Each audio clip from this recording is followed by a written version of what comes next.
Muy, pero muy bienvenido, mi estimado televensante, acá desde Temuco. Seguimos aguerridos grabando este programa semana a semana para que usted tenga su estelar de los días viernes junto a nuestro querido secretario general del Partido Nacional Libertario, Momio Juan Antonio Ursúa, y nuestro invitado de hoy día, que es primera vez que está en este programa, Gastón Escudero. Muchas gracias.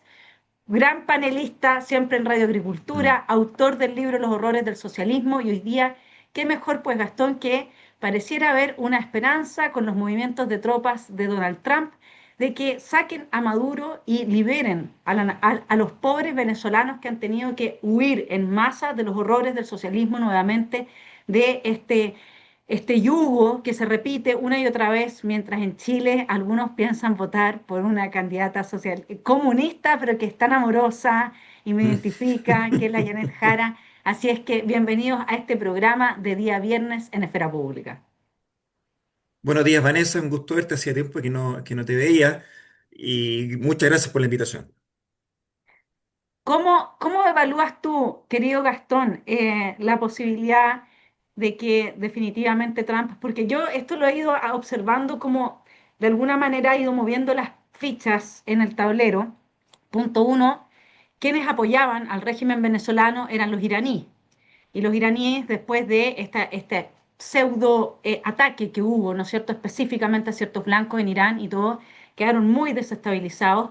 El otro gran aliado de Maduro era, al parecer, el señor Vladimir Putin, pero como está con su frente abierto en Ucrania, entonces tampoco puede responder. Es un momento clave para que Trump pueda no solamente liberar a los venezolanos, sino libera a todos nosotros de lo que ha sido esta expansión del socialismo del siglo XXI.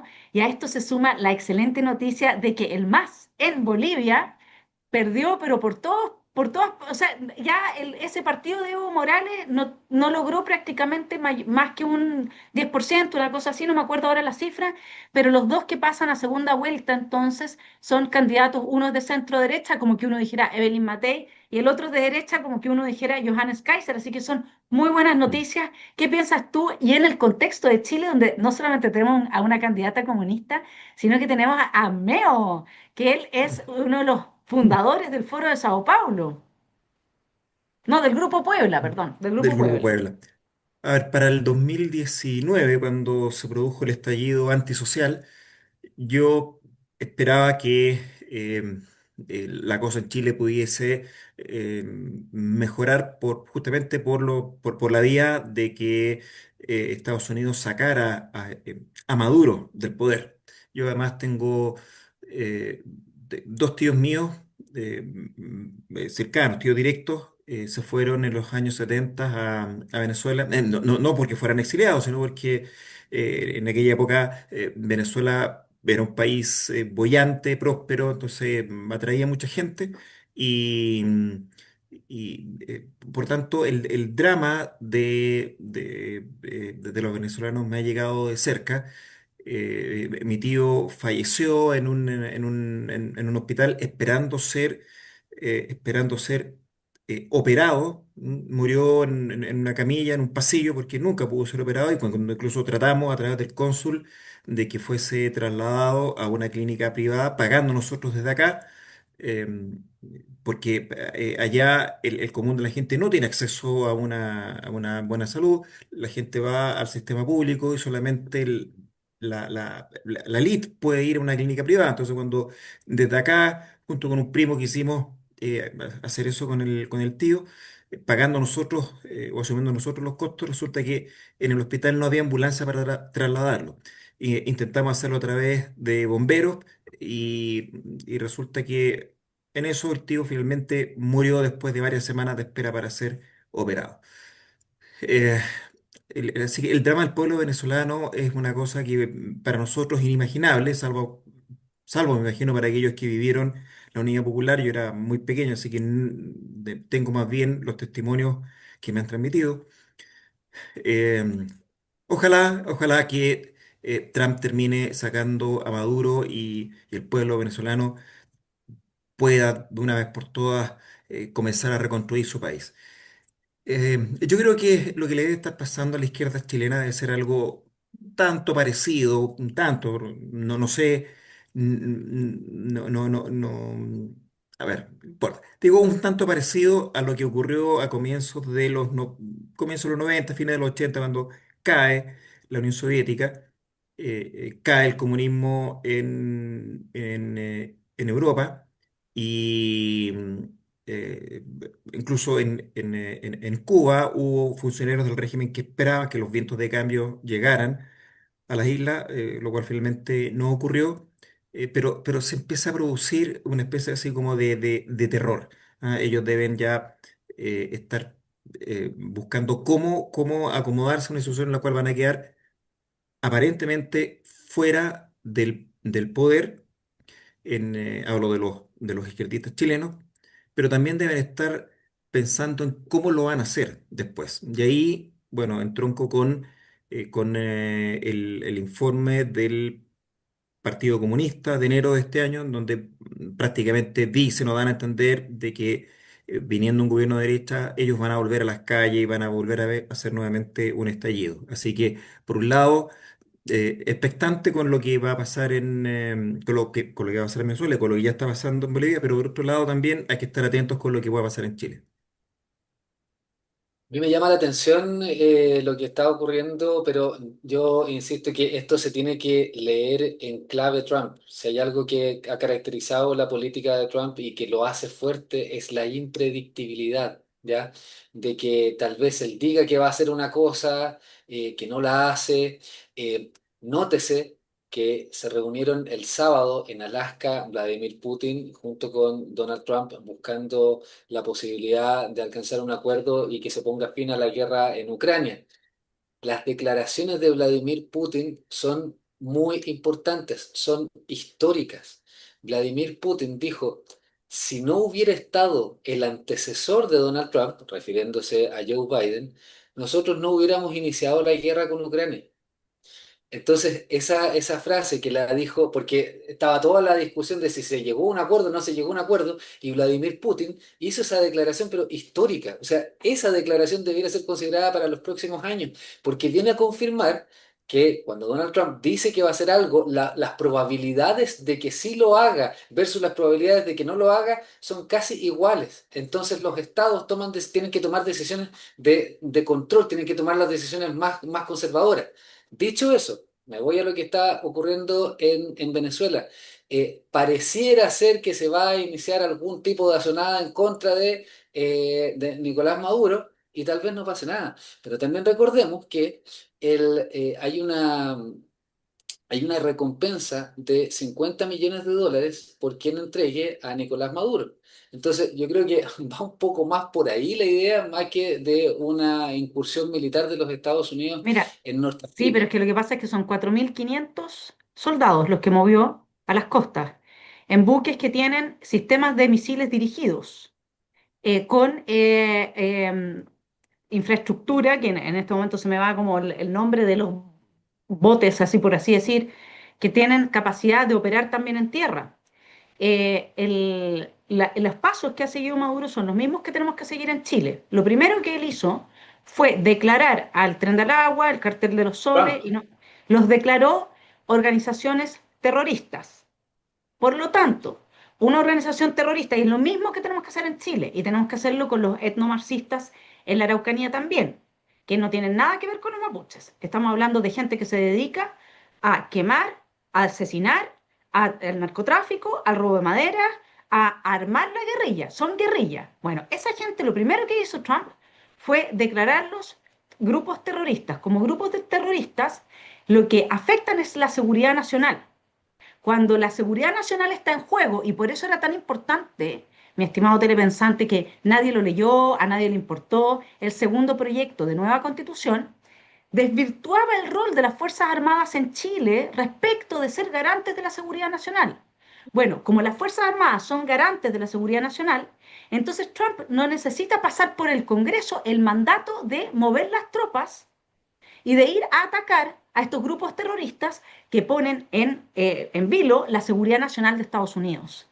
Y eso es lo que está pasando ahí, es paso a paso. Y al mismo tiempo le puso un precio a la cabeza de Maduro, que no me acuerdo cuál era la de Bin Laden, pero parece que es bastante superior al precio que se le había puesto a la cabeza de Bin Laden.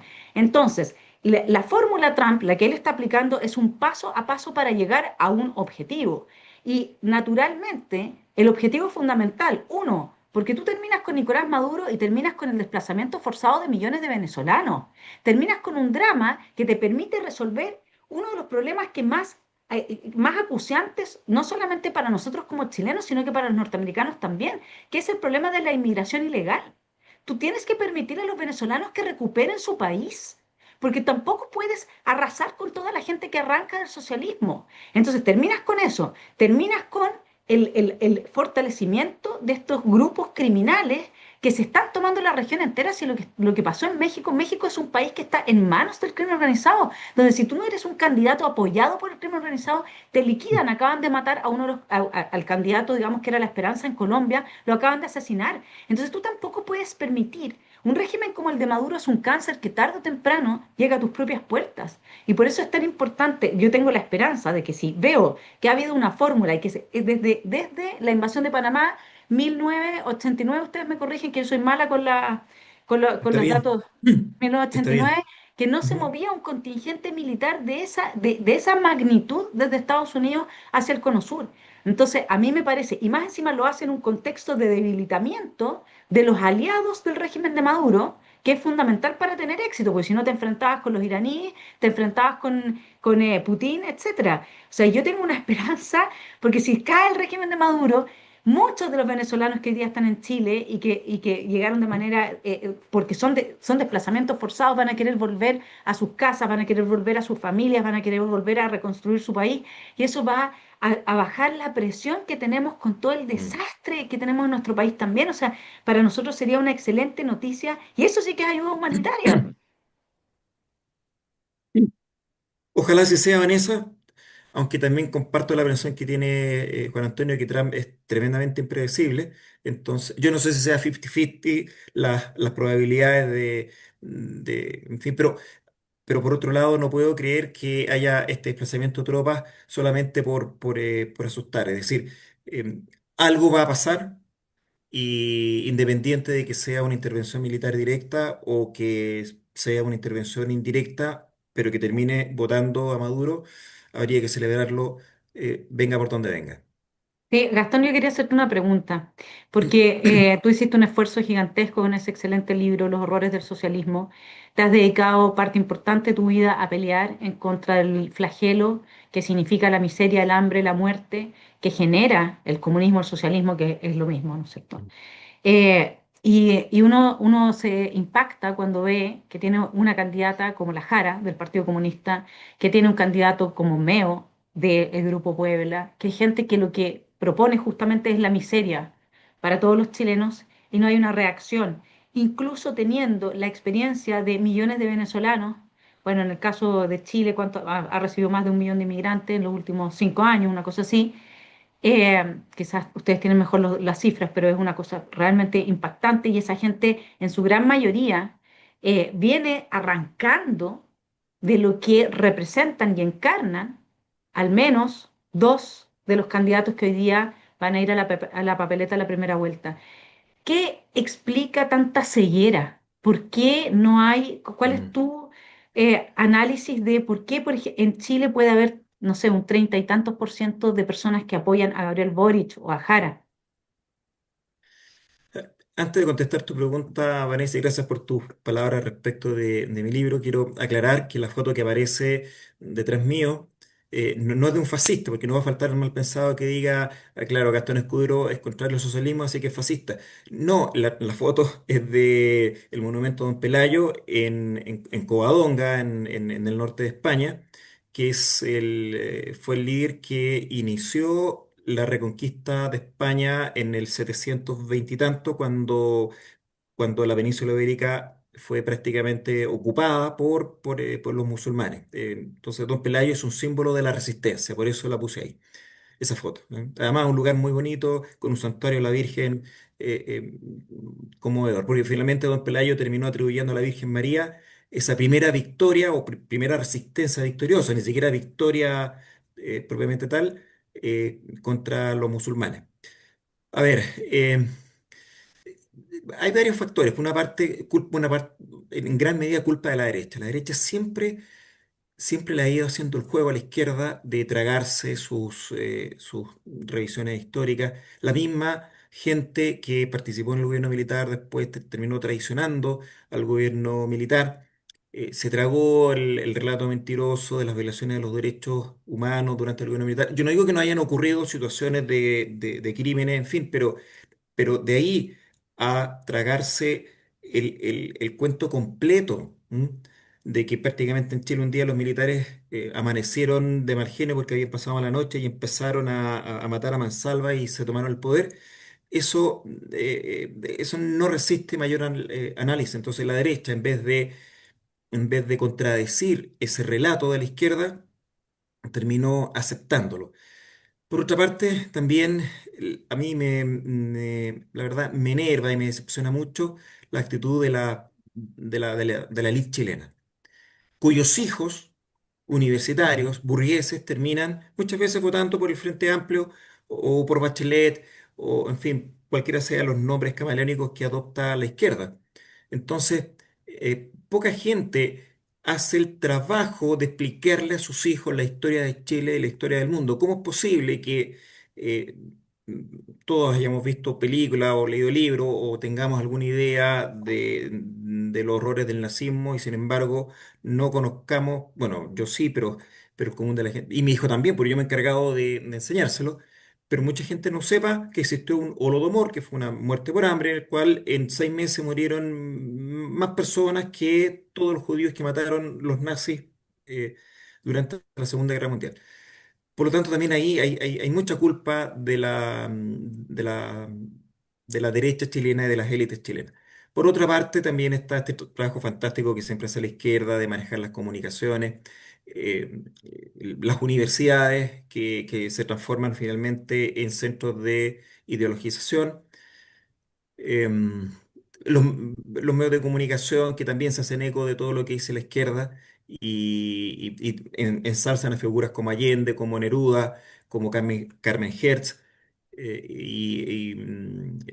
Entonces uno se va encontrando con mucha ignorancia, o sea, ignorancia, frivolidad. Pero el problema es que después todo eso nos puede terminar pasando la cuenta y podemos pagar muy caro porque vamos todos en el mismo bote. Yo voy en el mismo bote que esos niñitos malcriados, burgueses que votan por el Frente Amplio y que pueden votar por Jara. Sí, pues ¿cómo lo ves tú eso, Juan Antonio? Mira, yo creo que es una de las grandes razones por las que nosotros en el partido hemos desarrollado una campaña sistemática con los jóvenes para que vayan leyendo y vayan conociendo de la historia, vayan conociendo del concepto de batalla cultural, que no es simplemente un cliché, y es por eso que hemos tenido tanto a Vanessa como a Gastón, como a don Hermógenes Pérez de Arce en la sede del partido, compartiendo con los jóvenes acerca de en qué consiste la defensa de las ideas de Occidente. ¿Por qué es tan importante librar esta batalla en el campo político? Porque en el campo político lo que ustedes encuentran es una plétora de egos.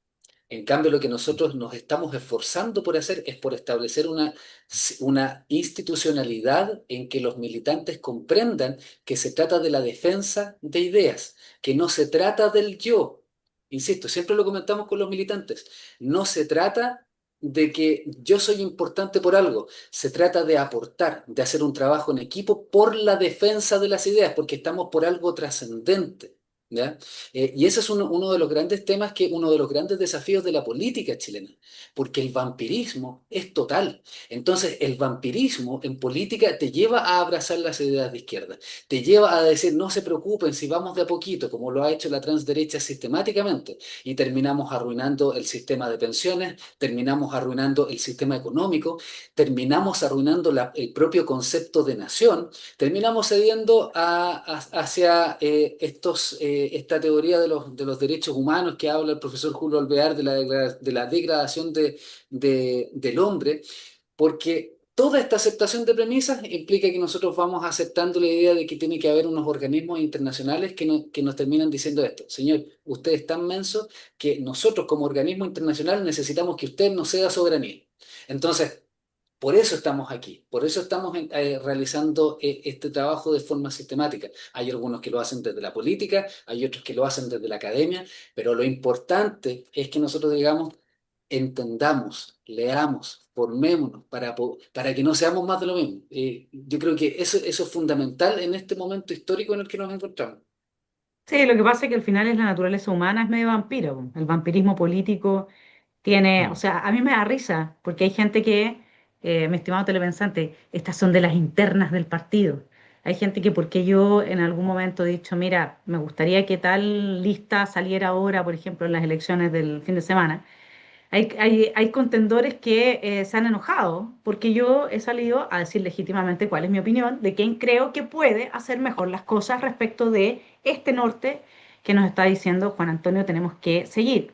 Bueno, pero esa misma gente que se enoja es gente que ha hecho campañas truchas antes y que ha pasado todas las regulaciones que habían y todas las éticas no le ha importado, la ha arrasado y en el momento en que uno les hace un parelé se ponen a llorar. Entonces ese vampirismo político que tiene que ver con que finalmente no hay autorregulación, con que no hay una expectativa de sí mismo respecto de lo que yo voy a hacer es algo superior, yo voy a trascender. Y si me tengo que correr al costado, porque acá, que yo estoy dispuesta a hacerlo todo el tiempo, porque acá lo que hay es un beneficio para la nación de los chilenos, ¿no es cierto? Entonces lo voy a hacer y ahora a mí me toca tener que entrar y no correrme al costado y aunque es algo que es una tremenda tarea, a mucha honra, pero hubiera preferido un camino no tan difícil, digamos, y luego hay que hacer lo que hay que hacer, por así decirlo. Pero acá, mensaje a propósito, me cuelgo de tu análisis. El mensaje es el siguiente, nosotros estamos donde estamos, en parte importante, porque efectivamente nos hemos tragado el ideario de la izquierda porque es más cómodo, porque finalmente ellos siempre están en la lucha y la derecha siempre está en esta actitud del vampiro, de por dónde yo puedo sacar más sangre y verme más, con la guatita más llena, por así decirlo, mi zona de confort. Y evidentemente que donde nosotros creamos que, por ejemplo, las violaciones a los derechos humanos solamente las producen los agentes estatales, es decir, carabineros, Fuerzas Armadas y de orden, y no las producen, no las generan, o sea, que una agrupación terrorista no viola los derechos humanos, que es la impronta del derecho internacional, lógicamente que con eso nos pasan todos los goles del mundo, porque resulta que la extrema izquierda está aliada con los grupos terroristas. Entonces, si yo a los grupos terroristas los blindo, con el principio de que ellos no violan derechos humanos y por lo tanto no los puedo perseguir ni los puedo enjuiciar por crímenes de lesa humanidad, y sí lo puedo hacer con los agentes del Estado que legítimamente entran a defender la seguridad nacional ante azonadas internas o externas, entonces ellos ya nos ganaron la batalla, basta esa sola idea, solo con esa idea, la idea de que un carabinero viola los derechos humanos, pero un señor del tren de Aragua no, para que nos ganen. Nos ganaron, con eso ya nos ganaron, porque toda la estructura jurídica institucional opera en pos de ese triunfo. Entonces acá no estamos entendiendo cuál es la batalla que hay que dar. Y a mí lo que me parece, porque he estado como hablando conmigo misma, cosa que no hago nunca, y la verdad es que quizás porque me desconecté, yo con el caso Spinac nunca más vi tele. Nunca más he prendido la televisión. O sea, si ustedes me dicen, con suerte ubico a un par de periodistas, pero yo no ubico a la gente. Si no fuera porque tengo que ver en el YouTube a ciertas noticias específicas, digamos. Pero he vuelto al mundo, gracias a que a algunos se les ocurrió hacer el Partido Nacional Libertario y meterme aquí. Y mientras más veo lo que sale en la prensa, más estupefacta estoy del modo en cómo se manipula la opinión pública. en cómo se les niega el legítimo derecho a estar informados y se les hace creer que lo están. Pero si nosotros no podemos hablar de inmigración ilegal, aquí habría que hablar de desplazamiento forzado y del carácter de violación de los derechos humanos, porque cuando es Maduro, con sus agentes estatales, tampoco hay violación de los derechos humanos. Cuando es Petro, tampoco hay violación de los derechos humanos. Entonces el nivel de hipocresía solamente se sostiene porque aquí hay todo un tinglado de periodistas, comunicadores, académicos, intelectuales que van formando la mente de las personas, más allá de los cabros chicos, efectivamente, de las clases altas, que les gusta esto de sentirse culpables porque sus papás tuvieron algo que los desigualaron de los demás y entonces tienen toda esta retórica del emotivismo político que es un absurdo, ¿no es cierto? Pero ahí se sienten bien porque son víctimas. En el fondo también, mira, yo también soy víctima de esta desigualdad, porque al final, ¿qué culpa tengo yo que mi papá tenga más que el tuyo y ahora somos desiguales, etcétera, ¿no? Se cree en ese cuento. Pero Gastón, tú que estuviste en la radio agricultura mucho tiempo y que has visto cómo se trabajó para el primer y segundo proceso constitucional, por ejemplo, tú dices, y me refiero no a la radioagricultura, me refiero mediáticamente en general, o sea, ni siquiera se habló del contenido del segundo proyecto de nueva constitución en ninguna parte, ningún periodista leyó ni siquiera un titular de ese proyecto. Ya yo hice mi catarsis, les toca. Mire, continuando con lo que tú estás diciendo, Vanessa, para mí fue tremendamente decepcionante y triste encontrarme con amigos míos, gente cristiana, mayormente católica, supuestamente o sea, no supuestamente, de derecha, pero de esta derecha penca, cobarde, que me refiero a la fuerza política, no me refiero a mis amigos con nombre y apellido, no, no. No estoy midiendo juicios personales, pero cuando yo traté de hacerles ver que el segundo proyecto constitucional era marxista y globalista. Incluso les mostré un decreto del gobierno español en donde consta la intervención del gobierno marxista y globalista español interviene en los dos procesos constituyentes chilenos. No solamente no quisieron enterarse, sino que además terminaron molestos conmigo. ¿Mm? Decían que no había que votar como los comunistas, en fin, se tragaron estos eslogans que crearon los líderes de derecha que promovieron este proyecto constituyente. Entonces, hay una ceguera. Todo lo que tú dices, lo que estoy comentando yo ahora me hace recordar esta frase de que cuando vienen las revoluciones, las élites son las últimas en darse cuenta. ¿Mm? A veces la gente de clase media o incluso la gente más pobre en su vivir aterrizado con los problemas del día a día hace que actúen con más sentido común. Yo me acuerdo haber estado en la Pintana dando alguna charla ahí en una parroquia sobre el primer proyecto constituyente y la gente estuvo mucho más abierta a oír lo que uno les podía explicar que mis amigos profesionales que trabajan en el mundo corporativo con el segundo proyecto. Eh, eso. Se da el fenómeno, insisto, sí, yo creo que por eso es lo necesario de mantener el mensaje y de librar esta gran batalla. Yo creo que la ciudadanía va a terminar dándonos la razón de aquí en el largo plazo. Voy a volver un poco al tema de Donald Trump, porque Donald Trump no parecerá el gran intelectual de la batalla cultural, pero él comprendió cuál era el mensaje por el cual fue electo. El gran problema era la inmigración ilegal, cuestión que también estamos conversando aquí. Y como lo hemos dicho en programas anteriores, este tema de los desplazamientos no nació en Chimbarongo. Esta es una cuestión de carácter global. Por algo lo están viviendo en Estados Unidos, por algo está ocurriendo en Inglaterra, por algo está ocurriendo acá. ¿Y qué es lo que termina diciendo la ciudadanía? Dicen, señores, por favor, defendamos lo nuestro con las herramientas que existan. Y Donald Trump lo está haciendo y está armando un tremendo, a las fuerzas de seguridad que están encargadas de expulsar a los inmigrantes ilegales, lo está haciendo. Mi punto es el siguiente, ideas claras. con decisiones firmes, razonables, son percibidas por la gente. No es necesario este marketing barato que tienen algunos candidatos que empiezan a denostar o que empiezan a hablar, como lo decía otro candidato, que aparece y desaparece, como desaparece, que te dice que en realidad usted puede hacerle ciertas cosas a la mujer porque la va a enchular por los bonos de minería. Entonces, y yo por eso lo comentaba. Ujú. ¿Realmente ustedes piensan que la persona que va a enfrentar estas cuestiones tan fuertes que está viviendo la nación es alguien que se está refiriendo a esas cosas o es alguien que entiende el sentido de trascendencia de para qué se va a utilizar el poder? Vuelvo al punto.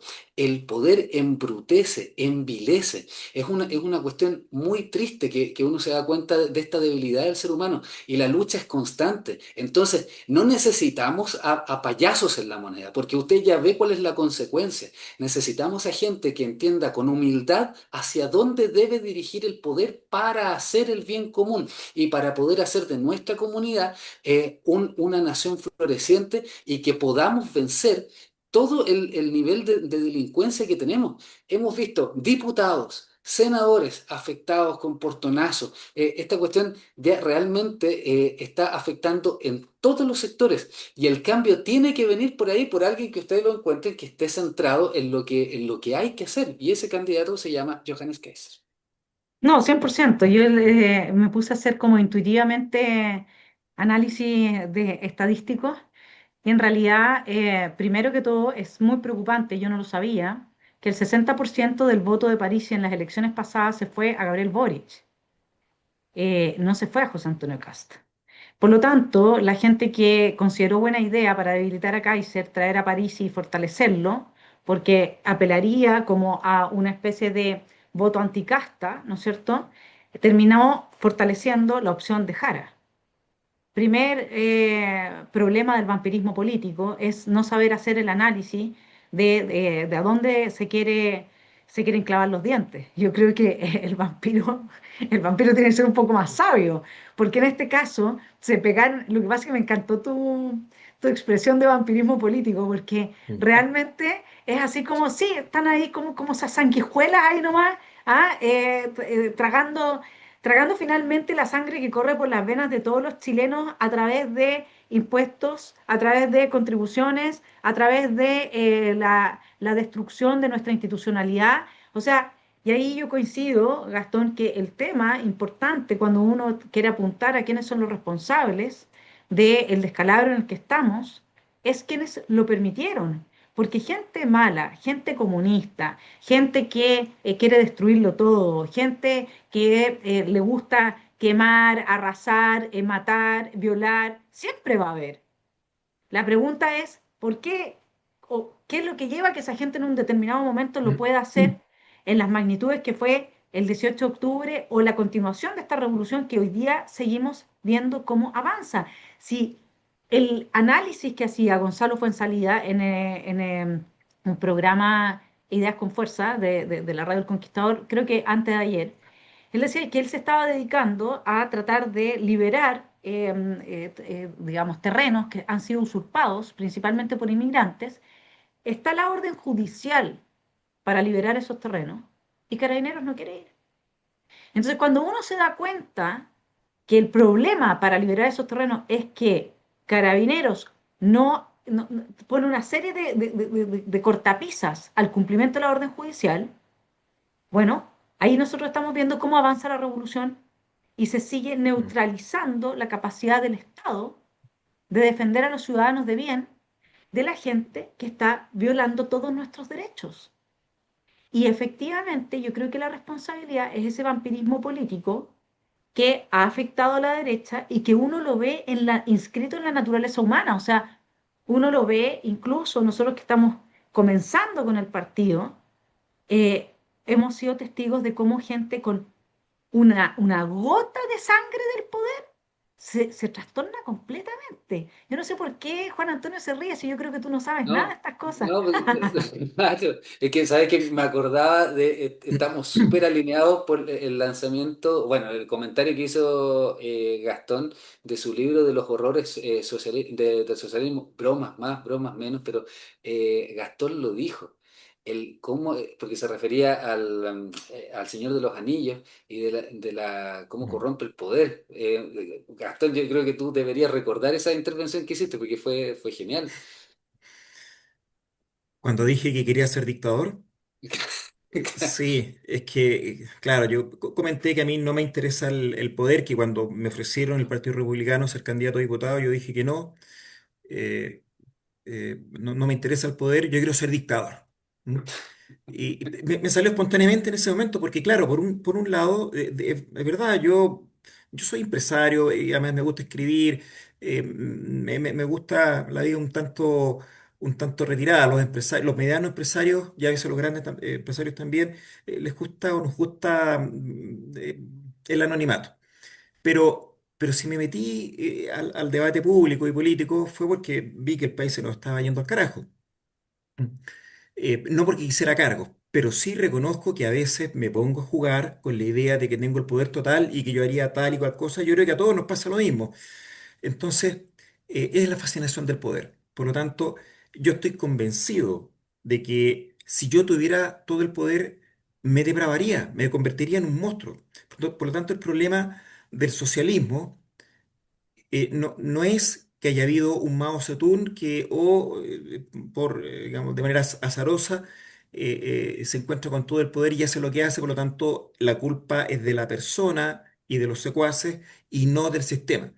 O lo mismo se podría decir de Fidel Castro, lo mismo se podría decir de Stalin, que si no es eso, es que cualquiera de nosotros que esté en esa situación y tenga todo el poder, se va a dejar llevar por la fascinación que genera y va a terminar haciendo primero una cosa con la mejor intención, después otra y después terminas queriendo hacer reingeniería social, terminas, terminas queriendo rehacer la sociedad y por lo tanto las personas ya no importan, las familias ya no importan, la naturaleza ya no importa como ocurrió con la intervención en el mar de Aral.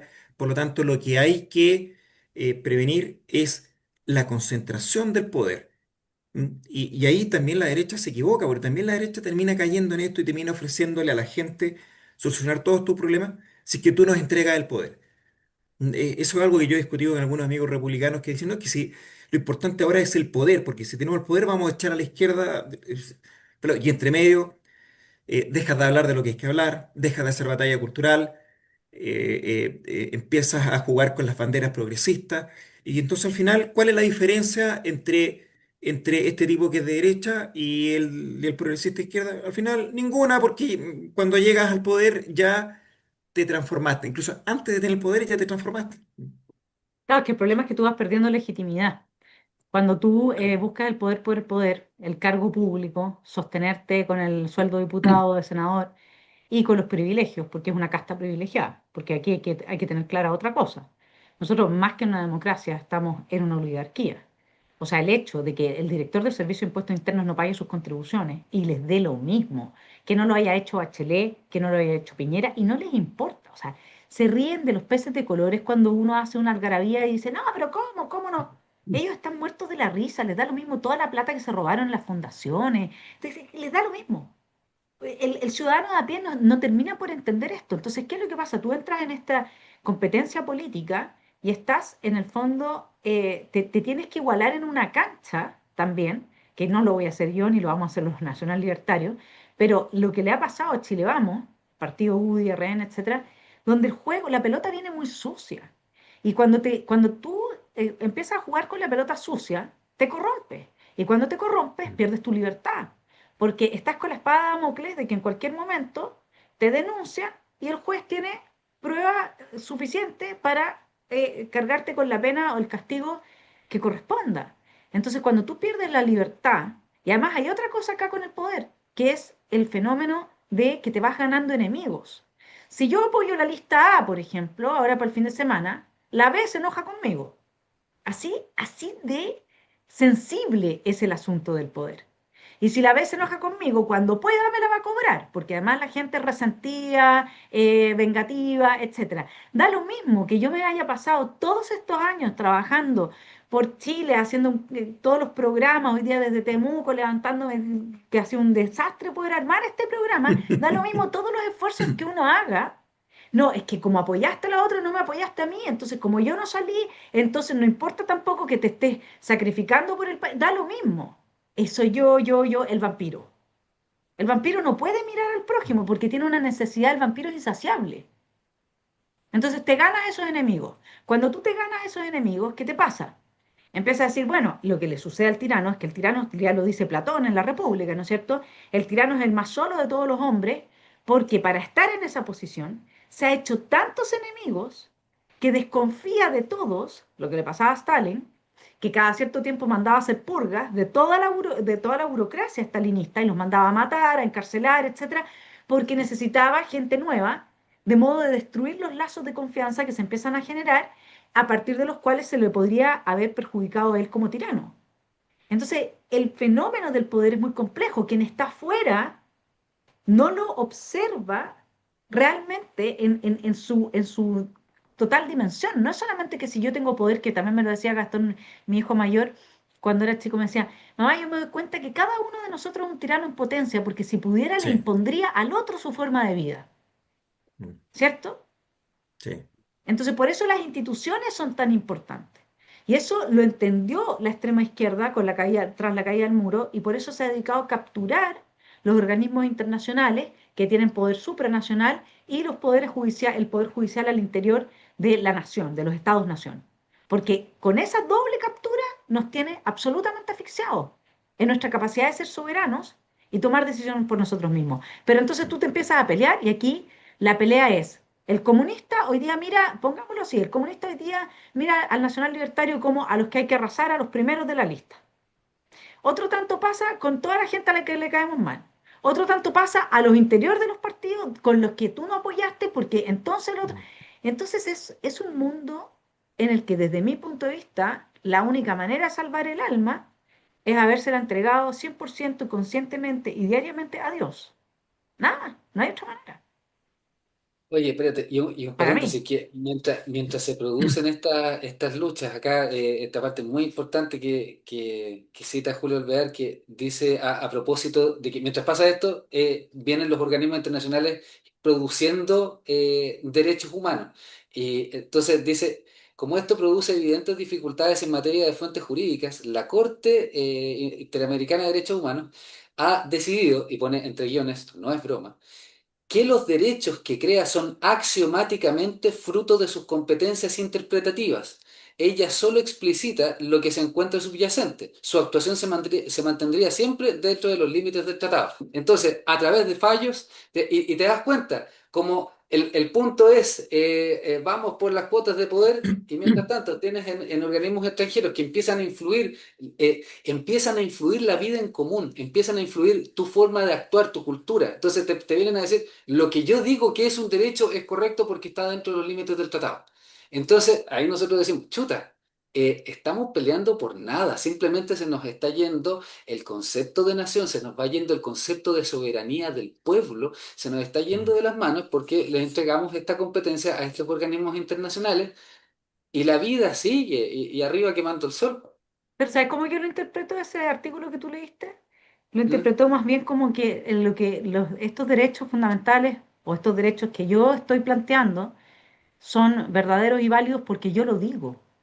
Esa es Sí, la eso es, sensación. Yo lo digo, eso no porque es. está dentro de los límites del tratado, es que como yo lo digo, yo me autoconfiero estas Mm. potestades papales, por así decir, ¿no es cierto?, en materia dogmática, y entonces, ¿Ves? si lo digo yo soy fuente del derecho. ¿Han visto algo Eso, más tiránico que eso? sí, exactamente.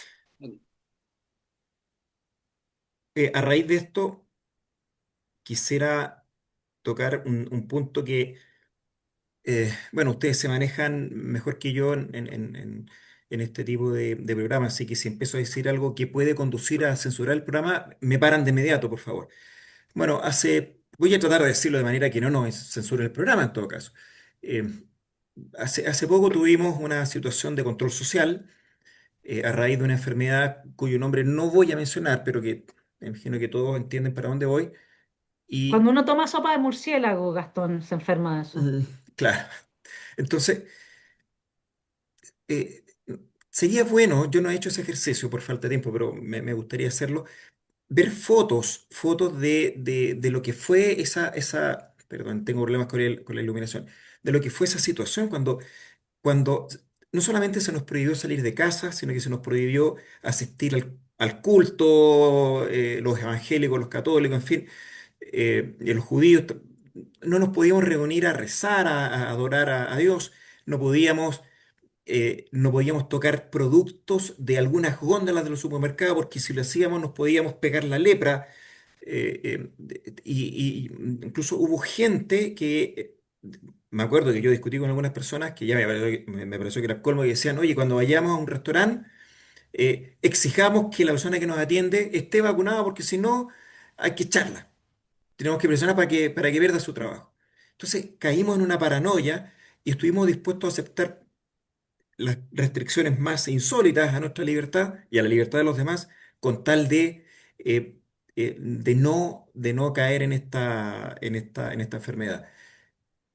Y la clase política cayó completa. Yo me acuerdo que un primer, tal vez una de las primeras, una de las primeras actitudes de José Antonio Caz con las que no estuve de acuerdo fue con que para la segunda vuelta se hubiese plegado a ese control social.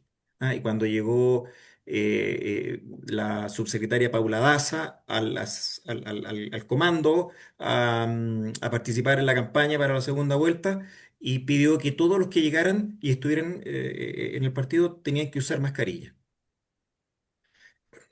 Entonces, ahí ya uno dice, a ver, momentito, aquí hay algo que no me casa. Y hoy día ya sabemos la cantidad de personas que están teniendo problemas. Ayer conversaba con una amiga que no tiene ningún antecedente en la familia de problemas cardíacos y ella acaba de tener un infarto y en la clínica le dijeron así, pero como off the record, que, que es probable de que su problema se haya debido a al las pinchazo. vacunas. Sí. Claro. Entonces, y la Cámara de Representantes en Estados Unidos, que es como la Cámara de Diputados, para que la gente entienda, en diciembre sacó un informe respecto del manejo que se hizo de esta situación y llegó a conclusiones que, bueno, que todos sabemos Sí, pero que no nos se damos le, cuenta que se puede. de nuevo, los medios de prensa A eso iba. simplemente no le informan a la gente, de manera Nada. que hasta el día de hoy, yo creo que son muy pocos los chilenos que están conscientes de los resultados de ese informe, por ejemplo.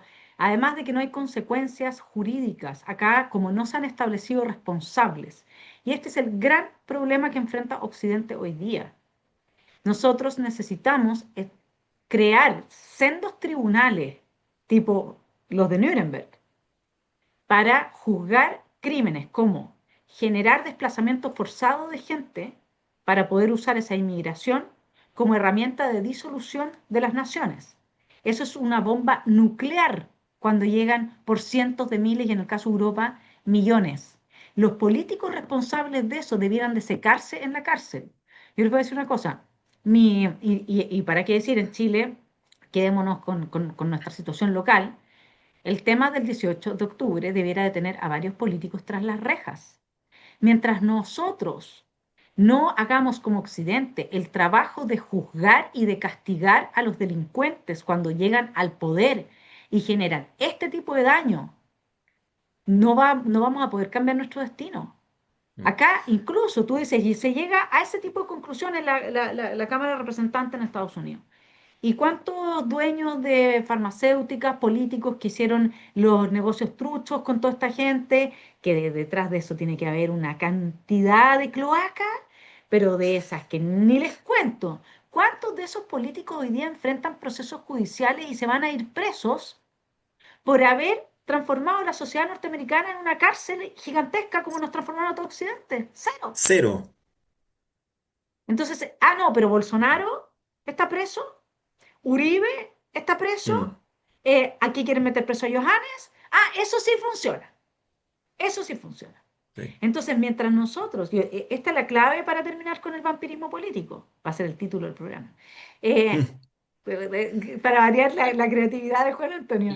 Mientras nosotros no metamos preso, mientras nosotros no le cobremos la cuenta a la gente que usando el poder hace daño al bien común, van a seguir adelante. Y ese es el gran problema que enfrentamos hoy.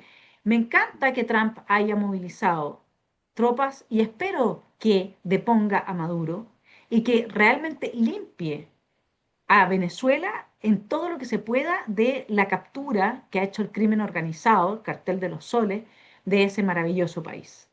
Porque eso nos va a aliviar mucho a todos los demás, va a debilitar muchísimo el avance del socialismo del siglo XXI en el Cono Sur y va a resolver va a cerrar una de las llaves del flujo migratorio más importantes que hoy día están abiertas. Por lo tanto, si es que esa es la estrategia, fantástico. Pero acá realmente lo que hay que hacer, y que claro, que Maduro se vaya preso, que sea el ejemplo, ¿no? Que se vaya preso hasta que se seque en la cárcel y que queden presos, digamos, todas las generaciones de su linaje espiritual, porque no sus hijos, si es que no tienen, si es que no son criminales, pero espiritual, todos los que adhieren a este tipo de ideas y que son capaces de destruir así una nación y etcétera. Pero realmente si nosotros no le pasamos la cuenta a la izquierda violenta, aliada del crimen organizado, aliada del crimen que habita en los organismos internacionales, si no le pasamos la cuenta a los organismos internacionales, si no empezamos con la persecución judicial de vuelta, que no es persecución, es la aplicación del Estado de Derecho existente, Sí. no vamos a Vanessa, poder rescatar Chile, ni Occidente. mm, otro ejemplo, el escándalo de las platas políticas que estalló hace algunos años, y estaban ahí involucrados varios políticos de izquierda y de derecha. Al final, de derecha creo que solamente Jaime Orpiz terminó pagando consecuencias Él fue judiciales el chivo y expiatorio, que fue el chivo expiatorio, y el resto hoy día están dirigiendo algunos de los partidos políticos de derecha. sí. ¿Mm? No voy a dar nombres, pero cualquier persona puede buscar en internet y se va a encontrar con nombres de conspicuos personajes de nuestra política. Y ahí están. Pero si la violación del artículo quinto de la Constitución con el segundo proceso constitucional, todos los que se sentaron a la mesa con Claro. Telier, hablamos de los líderes de Chile Vamos, deberían de estar De hecho, presos, presos, porque no, ellos nos se arrogaron metieron. la soberanía. Así es, nos metieron en un segundo proyecto constituyente que no tenía ningún sentido, que fue tremendamente costoso para el país porque prolongó la inseguridad jurídica, paralizó la inversión, dividió a los chilenos, violando la Constitución, la propia reforma constitucional que ellos habían aprobado, y al final ninguno de ellos nunca hizo un mea culpa. Porque por último, si alguno de estos señores dijera, ¿saben qué? Nos equivocamos, ya tendrían un punto, pero ni siquiera eso. Y hoy día No, pero tú vuelven a eres muy ser el bueno, candidato. Gastón, tú eres muy bueno. A mí, aunque me digan que se equivocaron, aunque me digan que se equivocaron, tienen que pagar un Pero, precio, tienen que quedar al menos inhabilitados para volver a ejercer un cargo público el sí, resto de su vida. Al menos ese precio lo tienen que pagar. Porque es que nosotros, es que no podemos, realmente acá hay que ponerse duro así. Margaret o Thatcher sea, eh, tiene que ser un angelito al lado de lo que tenemos que ser nosotros, en porque en el sector privado, un error de esa entidad, de esa gravedad, Te cuesta. haría que estas personas tendrían que renunciar. Oye, el perico el gerente de no sé qué empresa en Estados Unidos que aparece ahí en el video abrazado con una ejecutiva, tuvo que renunciar. Bueno, acá, perdón la expresión, el condoro que se mandaron nuestros políticos fue 10.000 veces peor que ese, porque afectó no solamente la imagen de la compañía, afectó no solamente a la familia de los involucrados, sino que afectó a todo el país y tal como tú dices, en realidad había que aplicarle todas las sanciones que están establecidas en la ley, pero no va a pero ocurrir. sí, imagínense, a mí una cosa que me ha generado una alegría es haber visto cómo Johannes en ese debate habló sobre que el 18 de octubre había sido un golpe de Estado. La periodista empieza a decir que no hay pruebas. Johannes habla de que evidentemente las pruebas están en el hecho, ahí fue como yo soy experta en Arendt y Arendt siempre dice el testigo no necesita, su prueba es haber visto, haber escuchado y haber estado ahí. Entonces Johannes como que le habla desde ese sustrato, ¿no? Ujú. Todos fuimos testigos de lo que pasó. Y en ese momento se sube al carro Evelyn Matei, ¿sí? Y dice, sí, efectivamente, esto obviamente que era organizado. José Antonio calladito, calladito. listo, él no dijo ninguna opinión, cero, porque no sé, no estará en su libreto, no está autorizado, no sé quién lo autoriza, quién no lo autoriza, pero él no puede opinar de esto, ¿sí? Y a mí me llamó la atención ese mismo último programa, porque ayer no lo vi, con Gastón Fuenzalida en la Ideas con Fuerza del Pato Gajardo, en que Gastón empieza a hablar de que ellos sabían de que aquí había entrado una célula de venezolanos, que todo esto había sido organizado, etcétera. Y claro, Johannes como hablándolo como con este Gonzalo, como normal, pero yo lo hubiera dicho, porque él en ese momento era diputado. Yo le hubiera dicho, pero si ustedes lo sabían, ¿por qué no lo dijeron? ¿Por qué dejaron que se instalara el relato del estallido social? Si esto no fue un estallido, ¿por qué lo permitieron? ¿Por qué no le dijeron a Martorell? ¿Por qué no se lo dijo desde el día uno a la prensa? Esto es un golpe de Estado. ¿Por qué se callaron? Por miedo. Sí, Y- de nuevo, o y- sea, no podéis ser vampiro y más encima tener miedo. ¿Para qué se callaron? La derecha, ¿por qué? Si ellos mismos estaban siendo víctimas de ese golpe. Claro, tú puedes decir, es que tenían a este público gigantesco apoyando de forma tácita esta violencia, etcétera. Y ahí Johannes también recordaba con Gonzalo muy bien cómo la academia hablaba de un 70% de gente a favor de la violencia. O sea, sí. ¿quiénes son la gente de la academia? Uno habla de academia, a mí me encantaría saber quién es esa gente, quién le paga a esa gente, qué.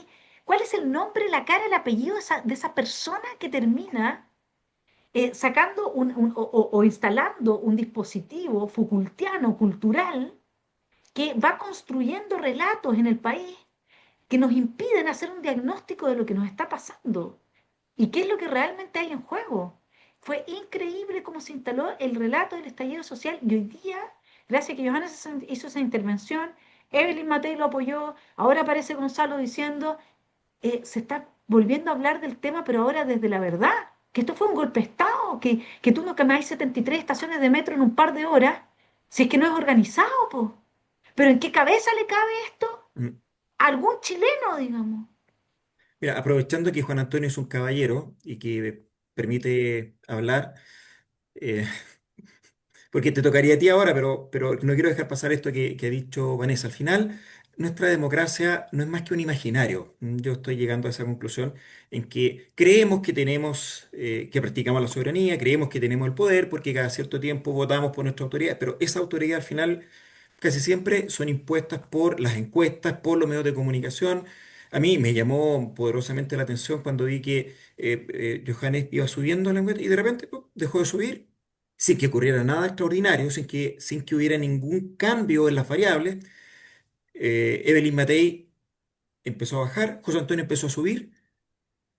Y como mucha gente tiene esta idea rara de que si voto por el perdedor pierdo mi voto, así que mejor voto por el ganador, al final nos imponen, no solamente nos imponen los candidatos, sino que también nos imponen los ganadores y creemos que tenemos democracia porque creemos que elegimos a nuestra autoridad y creemos que las autoridades aprueban leyes y toman medidas de acuerdo con lo que nosotros queremos, pero nada de eso es verdad.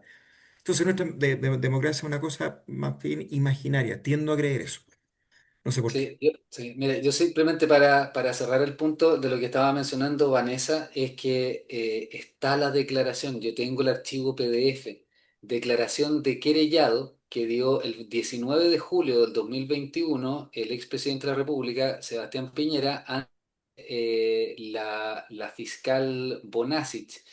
Entonces a él le preguntan acerca de si era efectivo. En la pregunta 4, ¿es efectivo que a pocos días del 18 de octubre usted y el ministro de Defensa de entonces, señor Alberto Espina, recibieron un informe de la Dirección Nacional del Ejército, DINE, que afirmaba que el Servicio Bolivariano de Inteligencia Nacional, SEBIN, había logrado introducir en Chile, comillas, un batallón de 600 agentes clandestinos expertos en guerrilla urbana, cierre comillas, para llevar a cabo operaciones de insurrección en el país? ¿Qué validez se le dio a este informe y qué acciones determinó el mismo desde el gobierno? Antes de darle la respuesta, si eso fuera falso, usted diría, dos puntos, comillas, eso es absolutamente falso, cierre comillas. ¿Qué respondió? Respondió, El ministro de Defensa, Alberto Espina, me informó que habían antecedentes, que a su turno había recibido las Fuerzas Armadas, probablemente de la Unidad de Inteligencia del Ejército. Yo no leí ese informe, pero entiendo que en él se daba cuenta que habrían ingresado al país ciudadanos extranjeros, principalmente cubanos y venezolanos, que podrían haber participado en los hechos de violencia. Yo le pedí que esos antecedentes se pusieran en poder de la Fiscalía.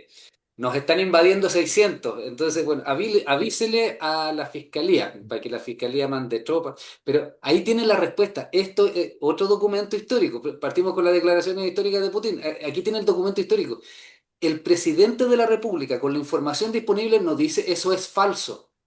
Él dice, pónganse los antecedentes en manos de la fiscalía. El documento está. El que quiera pedírmelo, yo se lo envío.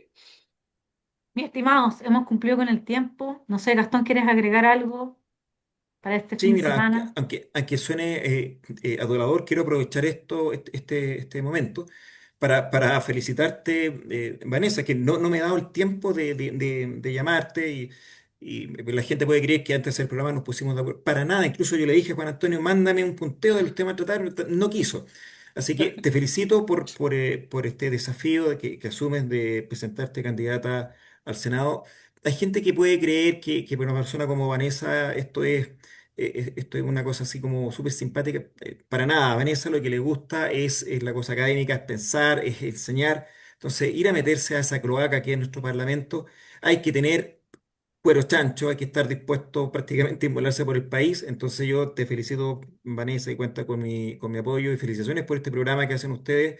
Se lo digo a todas las personas que van creando contenidos de resistencia y de lucha cultural en redes sociales, porque nuestros medios de comunicación masivos ya no sirven para que los ciudadanos nos informemos adecuadamente y esto en el fondo es democratizar el poder, ¿ah? Porque la información es poder. Entonces, si no fuera por programas como este, la verdad es que la labor de resistencia que estamos haciendo en Chile no la podríamos hacer. ¿Mm? Así y muchas gracias por la invitación a ambos. ¿Mm? Gracias a ti, pues, Gastón. Ahí estamos peleándola. Juan Antonio, hay unas elecciones en el Partido Nacional Libertario este fin de semana. ¿Quieres decir algo al respecto? Invitar a todos los militantes a la profunda reflexión. ¿Cómo puedo apoyar al desarrollo del Partido Nacional Libertario? ¿Ya? Y abandonar, hacer los esfuerzos hercúleos por abandonar el vampirismo y decir, debo estar al servicio de algo, ¿ya? Porque para eso estamos, ¿ya?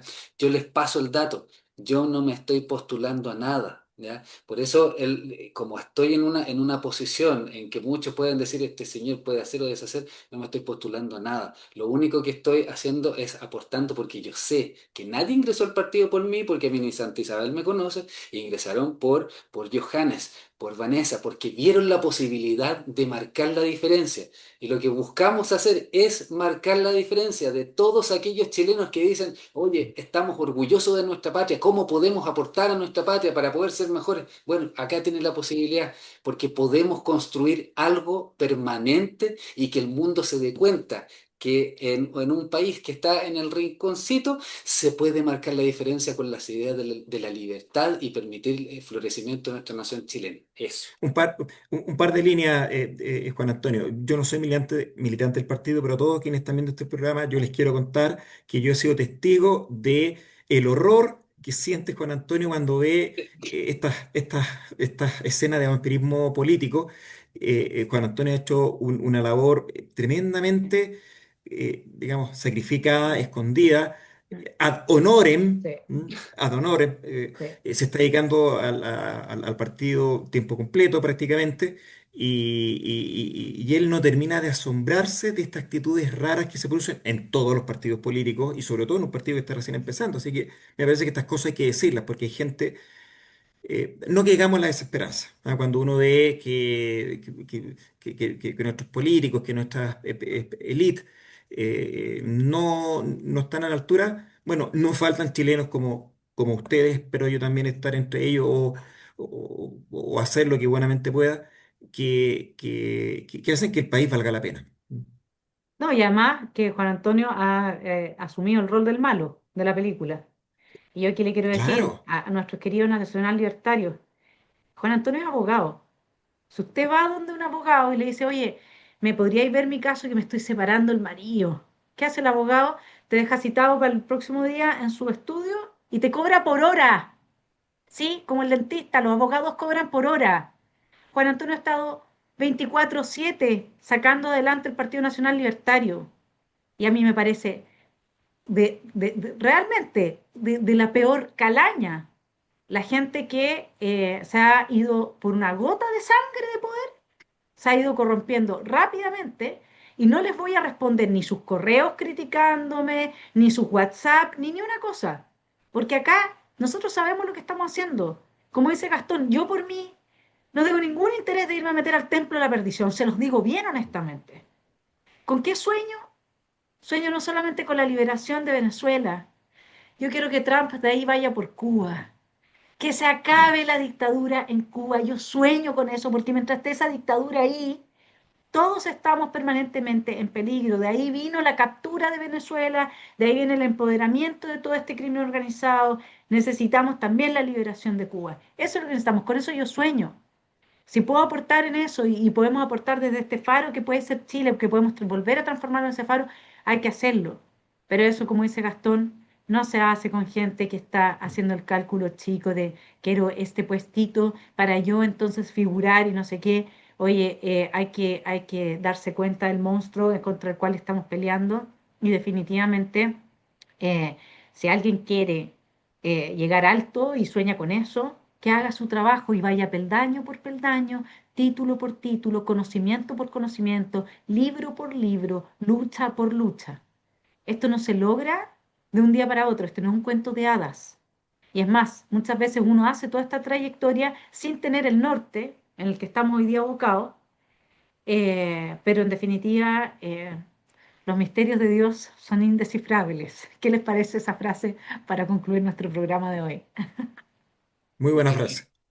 Muy Ya, buena pues frase. muchas gracias por estar en Esfera Pública. Gracias, Gastón, por tu apoyo. Juan Gracias a usted Antonio, por la invitación. un tremendo aporte para nuestro país. Y vayan todos a votar o voten esto es por internet, ¿no es cierto? Juan Antonio, por plataformas del... Sí. Mira, no, simplemente por dejar una aclaración, muy agradecido de sus palabras y respecto a lo que decía Gastón, también muy agradecido. El tema del ad honorem, eso fue hasta hace algunos meses que fue una locura. Hoy en día estamos viendo unos pequeños aportes que vamos desarrollando para los miembros del partido, pero son montos menores, tomando en consideración el patrimonio que tiene el partido. Y respecto del proceso de elecciones, tiene un componente digital y también va a tener un componente de apoyo presencial para aquellas personas que hayan tenido dificultades para inscribirse en el partido, pueden hacerlo en unos centros que vamos a tener disponibles desde ya, por ejemplo, aquí en el partido, para aquellos que no hayan podido ingresar bien y puedan efectuar el voto. Para nosotros es muy importante que los militantes que se inscribieron puedan ir a votar y que nos permitan cumplir con el requisito de seguir existiendo. Necesitamos estas elecciones para tener directiva, Consejo Regional, porque lo Mm. dice en la ley, nos dice que tenemos que tener eso, lo estamos haciendo para eso. Por eso yo invito a la profunda reflexión de cómo podemos apoyar. Es eso simplemente. Y no nos sirven consejeros regionales que se van en contra de la directiva y que nos licúan toda la posibilidad de la sinergia de los miembros del partido, etcétera. Nosotros tenemos que ir en el mismo buque hacia adelante, mirando el bien de Chile. Un abrazo grande, muchas gracias por estar en este programa Que y que muy tengan bien. un muy buen fin de semana. Chao, chao. Chao. Adiós.